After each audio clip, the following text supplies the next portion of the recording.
Hey, good morning. It's Thursday, April 29th. Thank you so much for being here this morning. And I want to talk about something. I don't talk about politicians very often, but I want to talk about something that Senator Tim Scott said last night, where in his response to the President Biden's address to Congress, Senator Scott said this: original sin is not the end of the story. And that concept is at its core the foundation of where we need to be each day as Christians.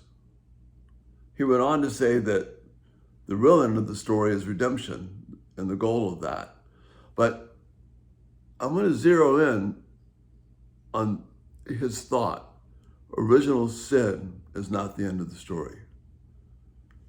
See, that fits very tightly with what we've been looking at just recently in Romans chapter 12, verse 2. Do not be conformed, do not conform any longer to the pattern of this world.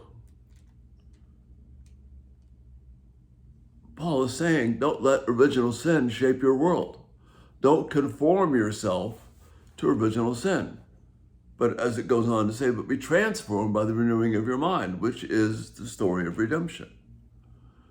But the question is, if I'm not going to conform anymore to this pattern of this world, in other words, if I'm not going to let original sin write the script for me, then I need to stop following outcomes which are based upon original sin.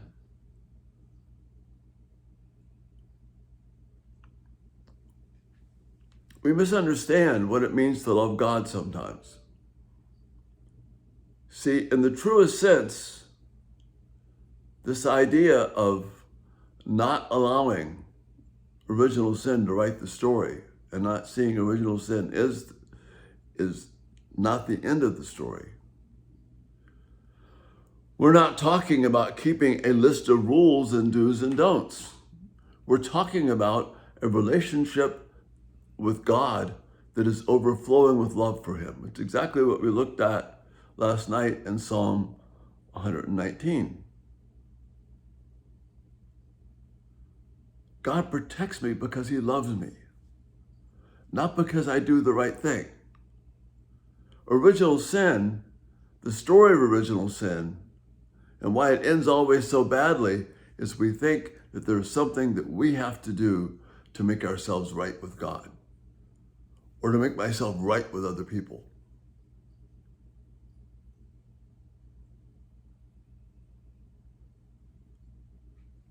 When I think that way, I will continue acting and believing that original sin is the end of the story.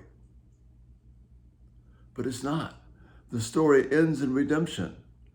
And redemption happens when our minds are transformed by the beautiful, practical grace of Jesus Christ. If I tell a lie, that lie isn't solved by telling a better lie. That lie isn't solved by trying to make something else up to make up for my lie. See, what Ephesians tells us, if I tell a lie, the way I get rid of the original sin of lying in my life and letting it dominate me is to start telling the truth.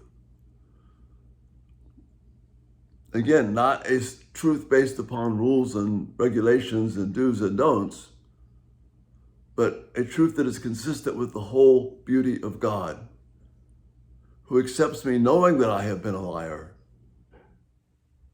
and through Christ gives me the opportunity not to lie anymore. See, that's real hope for your relationships with your children, with your friends. Don't make it about a performance list. Make it about showing Christ to them and giving them the hope that that their hearts can be changed.